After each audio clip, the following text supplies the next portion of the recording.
continuing with the second chapter, page number 7. सो थोड़ा सा recap हम देखते हैं. सो इस चैप्टर में हमने देखा कि 1960s, यस 1960 से लेकर 1990s तक पॉलिटिकली कौन से रूलर्स आए, यस, और क्या क्या चेंजेस हुए वो हमने देखे. नाउ यहाँ पे डिकेड ख़त्म होकर हम न्यू टॉपिक पे जा रहे हैं, इंडियन इकोनॉमी. डिकेड मतलब मैंने पहले ही बोला था 10 साल का एक डिकेड होता है, यस, उसको डिकेड बोलते हैं. सो हमने 4 डिकेड देखे, 1960s, 1970s, 1980s और 1990s. ऐसे 4 डिकेड्स मतलब 40 सालों में क्या हुआ इंडिया में, मेजर चेंजेस वो हमने देखे. अब हम देखेंगे Indian economy. Right from independence, the modernization of economy, economic self-sufficiency and social justice have been the characteristics of Indian economy. India wanted to acquire modernity and self-reliance by establishing industries. We wanted to establish an economy based on social justice through planning. For this, the National Planning Commission was established that would coordinate development through the policy of 5-year plans. अब economy मतलब economy is all about money, yes. So Indian economy हमेशा से modernity of और self reliance चाहती थी, इसलिए उन्होंने अलग अलग इंडस्ट्री को बढ़ावा दिया, अलग अलग इंडस्ट्री को एस्टैब्लिश किया. और नेशनल प्लानिंग कमीशन जो था उन्होंने एक पॉलिसी निकाली 5-year plans, okay, through the policy of 5-year plans.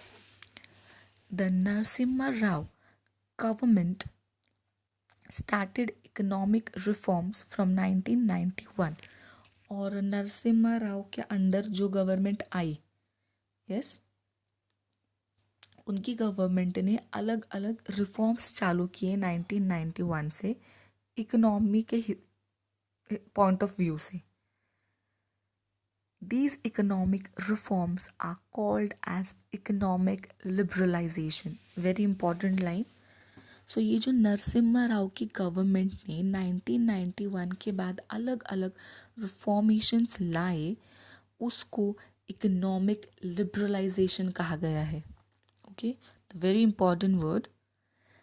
The Indian economy flourished as a result of the implementation of this policy. और इस पॉलिसी के आते ही इंडियन इकोनॉमी जो थी वो बहुत बढ़ी. फ्लरिश होना मतलब बढ़ना.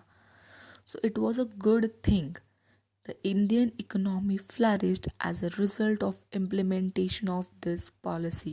So economic liberalization की वजह से Indian economy बहुत बढ़ गई. The foreign investment in the India increased.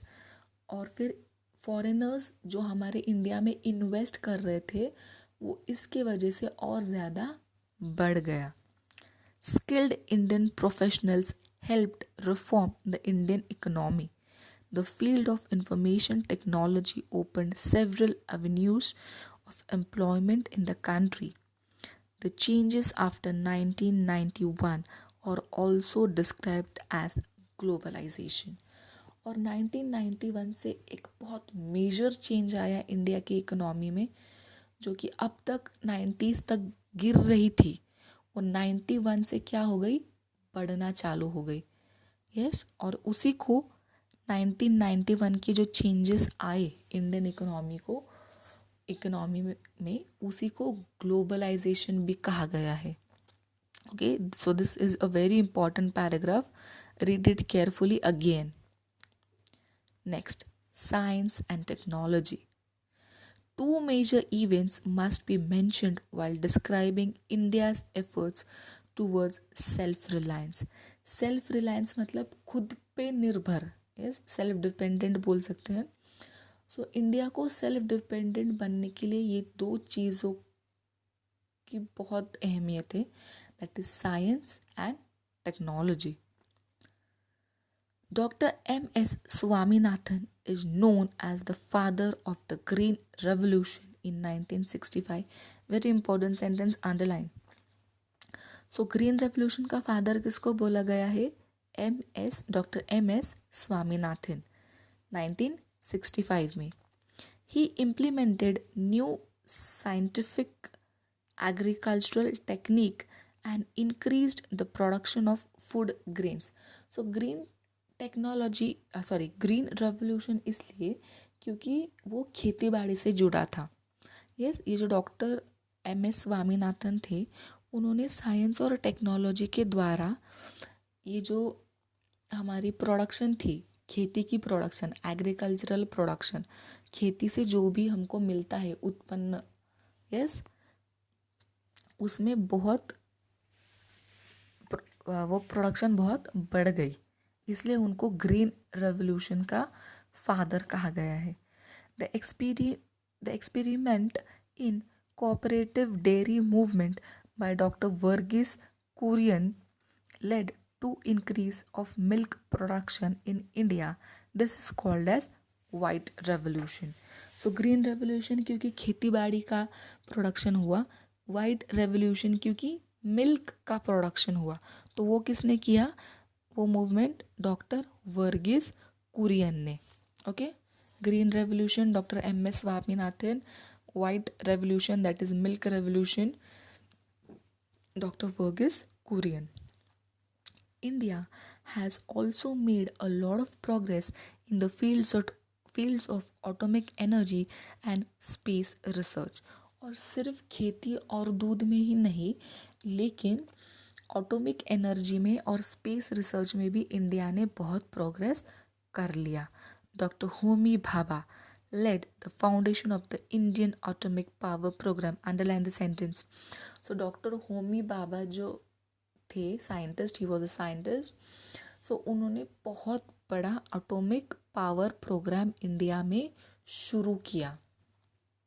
India insisted on using atomic energy for peaceful purposes like generation of electricity, pharmaceuticals and defence. अब ये जो एटॉमिक एनर्जी है, उससे वो बहुत नुकसानकारक, जितना उसका फ़ायदा है उससे ज़्यादा उसका नुकसान भी है।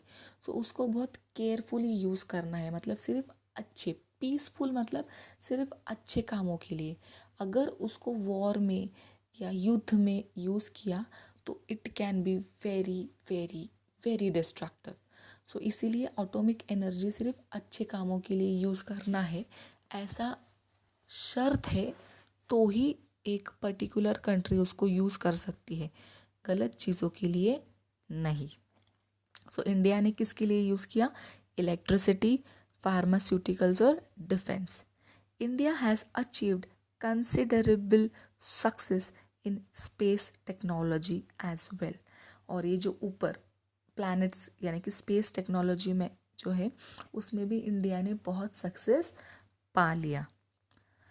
In 1975, the first satellite Aryabhatta was launched. और 1975 ने फर्स्ट सैटेलाइट हमारी लॉन्च हुई जिसका नाम था Aryabhata. Underline it. Today India has a successful space programme and many satellites have been launched under this programme. और आज इंडिया ने एक successful satellite space programme launch किया है और उसके अंडर और से बहुत सारे प्रोग्राम्स इंडिया ने लॉन्च किए हैं। India has also made considerable advancement in the telecom sector. और टेलीकॉम ये जो सेक्शन है, सेक्टर है, उसमें भी इंडिया ने बहुत अचीवमेंट किया है। इन शॉर्ट, जो इंडिया पॉलिटिकल इश्यूज़ में हम देखते हैं 1980s तक अटका हुआ था, वो 1990s के बाद हर चीज़ में सिर्फ और सिर्फ प्रोग्रेस ही कर रहा था, चाहे वो स्पेस हो, इकोनॉमी हो, एटॉमिक एनर्जी हो, साइंस एंड टेक्नोलॉजी हो, हर चीज़ में इंडिया वॉज प्रोग्रेसिंग।